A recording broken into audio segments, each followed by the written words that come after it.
Hook, stay with me for the last line. The woman who thought the world had let her down learned, between a barstool and a tipping jar, that one small kindness could rewrite the map she'd been following for years. The neon clock on the diner wall blinked 11:57 when Maya stumbled through the door. It was her birthday and the city felt like a stranger, full of lights, full of promises she no longer believed in.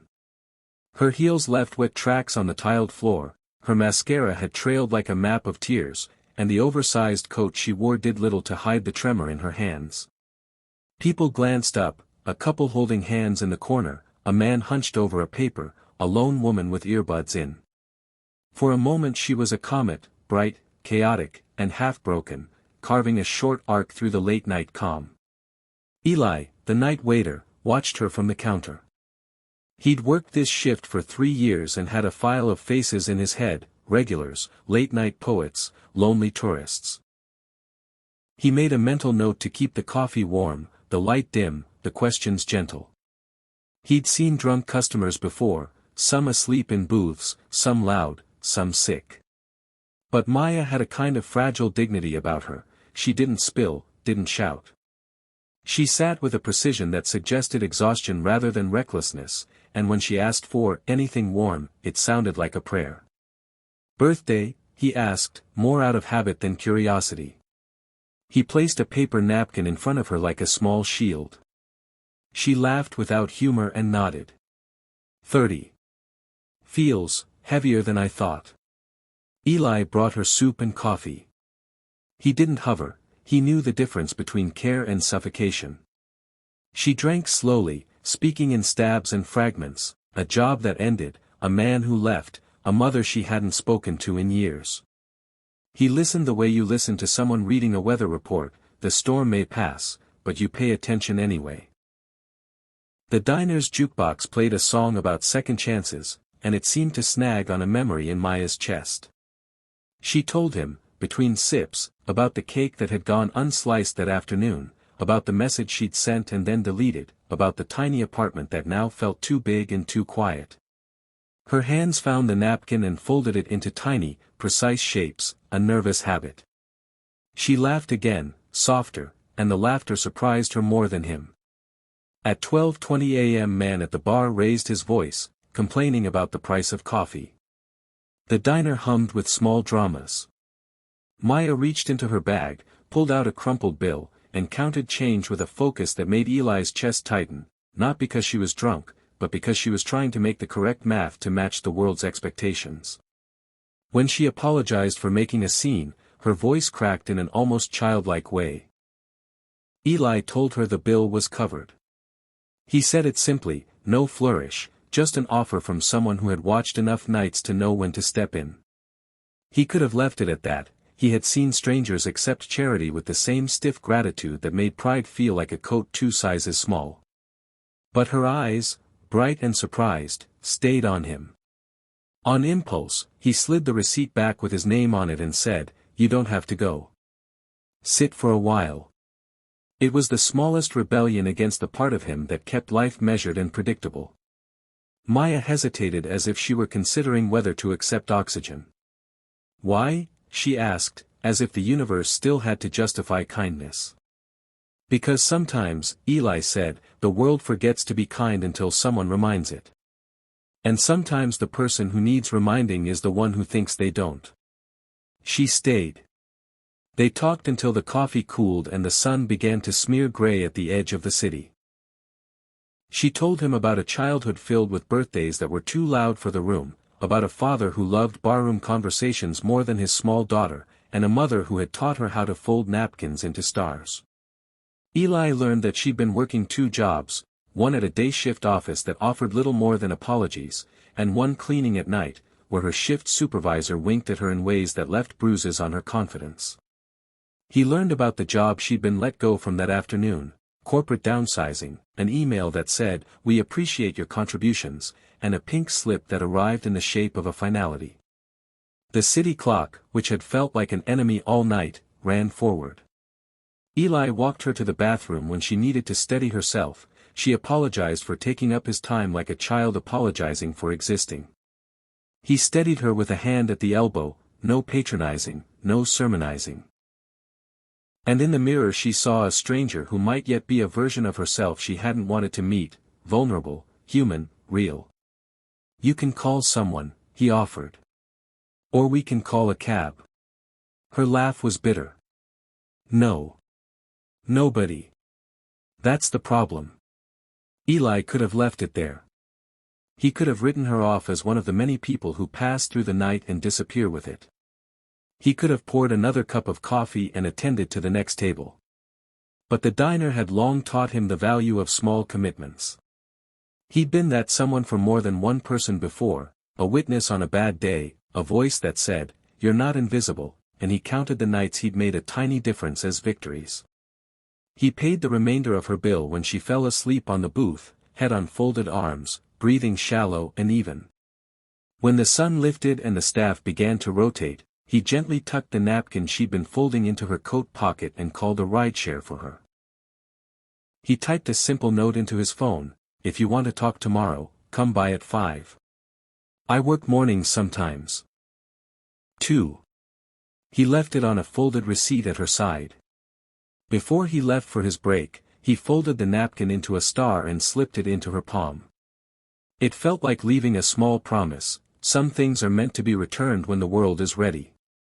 Maya woke to the light of morning seeping through the diner windows and a folded receipt propped like an offering on the table.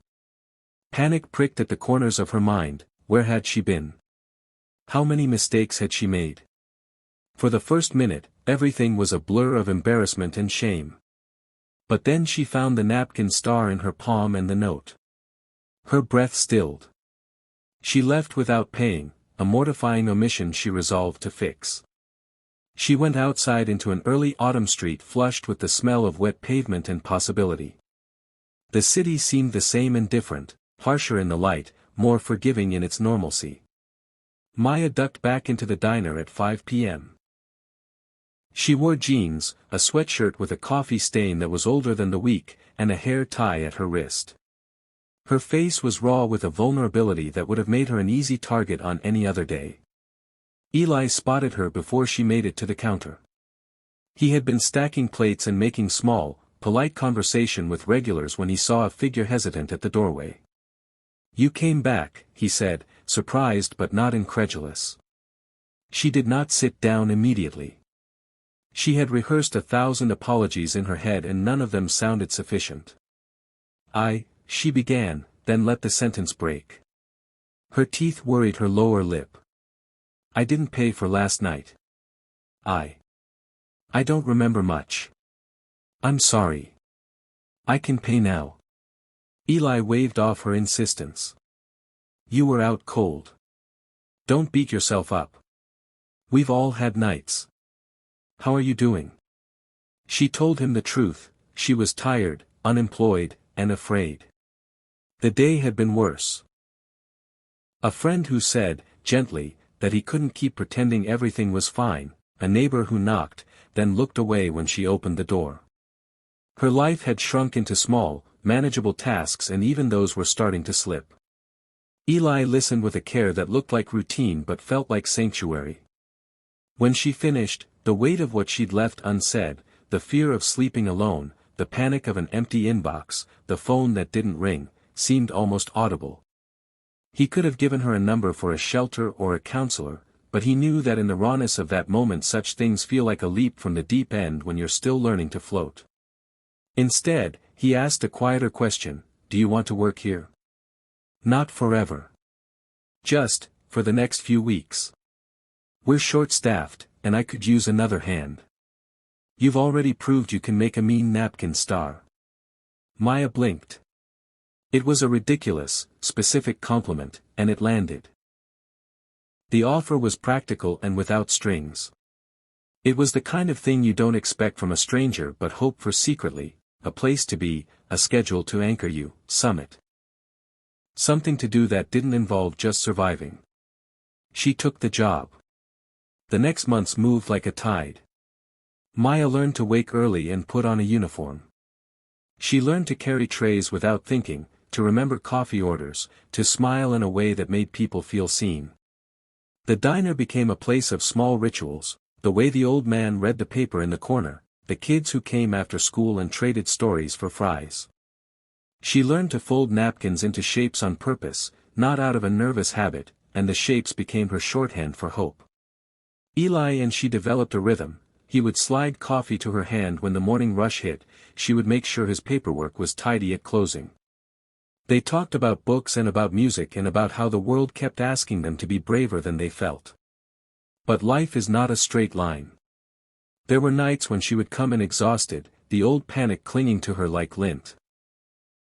There were days when bills arrived and the numbers on them felt like accusations. There were moments when the past crept back, a voicemail with a familiar voice, a flash of the room she'd left behind, and she would find herself counting the minutes until she could disappear into the work. Each time, Eli reminded her to breathe. He had a way of saying, "You're not alone," that wasn't trite. He meant it the way people mean it when they have chosen to be present. As weeks turned to months, Maya gathered stability like shells on a beach, small, fragile, and cumulatively beautiful. She began to save in a jar, a silly, old jar with a picture of a ship on it, and watched the coins inside accumulate. She began to visit her mother, awkwardly at first, then with more ease. The conversations were jagged and real, apologies were given and accepted, sometimes in halves. It wasn't a movie reconciliation, it was a slow reconstruction. In the diner, regulars noticed the change first. The man who once read poetry underlined lines to her. A young mother who'd once spilled coffee on her sleeve thanked her with an earnest gratitude that made Maya's eyes sting. Eli noticed too, not as an observer but as a friend who had been there throughout the process. He watched her take responsibility for the parts of life that were messy and watched her let go of the ones she couldn't fix. When she finally turned down an invitation from an old boss who tried to pull her back into deteriorating patterns, Eli clapped a little, a small, ridiculous celebration that they both pretended hadn't happened. One autumn night, the diner was quiet except for the hiss of the coffee machine and the muffled traffic outside. Maya was closing up. The ship jar sat under the counter, its coins clinking like small applause. She was folding napkins into stars as if the practice itself could generate wishes. Eli paused at the doorway with 2 takeout boxes and leaned against the frame like someone who had finally decided it was safe to stay. "You ever think about what would have happened if you hadn't come in that night?"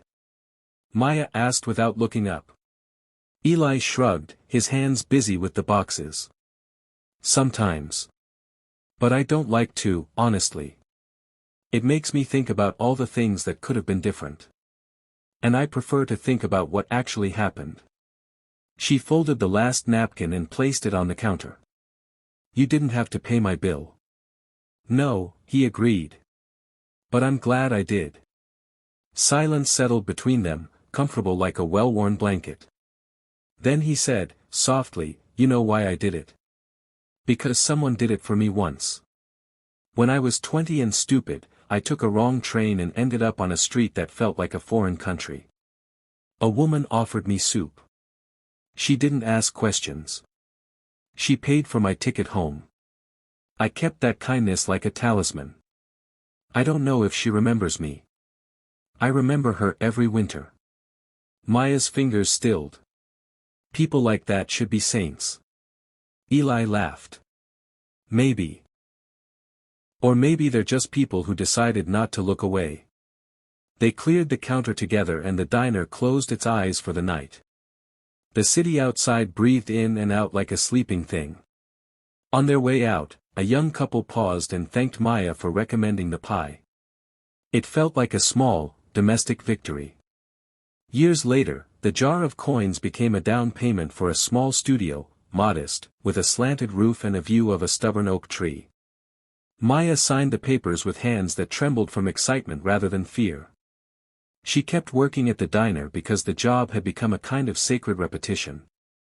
Eli got promoted into management and, once, during a particularly busy holiday, he took a minute between orders to look at the crowd and feel like the city had finally made sense. Their friendship matured into something neither rushed nor forced. It was built on a steady practice of showing up. They celebrated bad days because they'd learned those were the days you needed cake most. They argued like siblings and supported each other's small dreams. There were no cinematic declarations in the corner booth, no grand gestures on a rooftop. Instead there were dishes washed at midnight, napkin stars folded on slow afternoons, and cups of coffee pressed into tired hands. One evening, long after the first napkin had been folded and placed in a coat pocket, Maya found a folded scrap of paper tucked into her wallet. It read, in a handwriting that was unmistakable now, "Keep folding. The world needs more stars." She paused, the city noise soft behind her, and smiled. It wasn't a promise of perfection. It was an invitation to keep trying. To be human. The story could have ended in the diner with a montage of small, happy moments, but life is rarely that neat. There were setbacks. A sudden illness in the family, an unexpected expense that swallowed months of savings, a moment when the world seemed determined to test the fragile scaffolding they had built.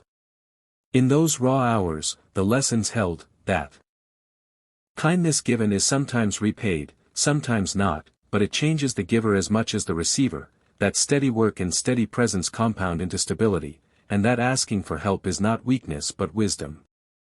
In the final scene, which is less a finale and more a new beginning, Maya stands outside her small studio at dusk.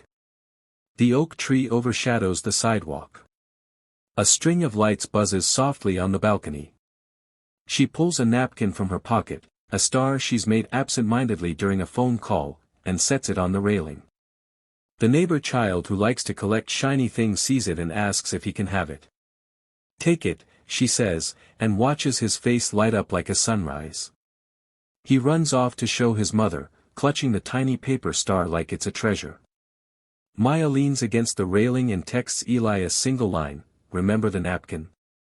His reply is instant, always. She exhales. The air tastes like possibility and rain. Her birthday will come again, of course, and it will be complicated and messy. But she has learned, the hard way and the soft way, that when the night feels too long, one small body of light, one person who refuses to look away, can make all the difference. That sometimes, being saved is not a dramatic rescue but a hand extended over a cup of coffee, a few coins placed discreetly on a receipt, a job offered without questions. That sometimes the person who stays until sunrise is not a knight or a savior but a waiter who once needed soup himself. The inspiring truth is simple: kindness is contagious, and it changes the arc of a life the way a single star changes the shape of a night sky.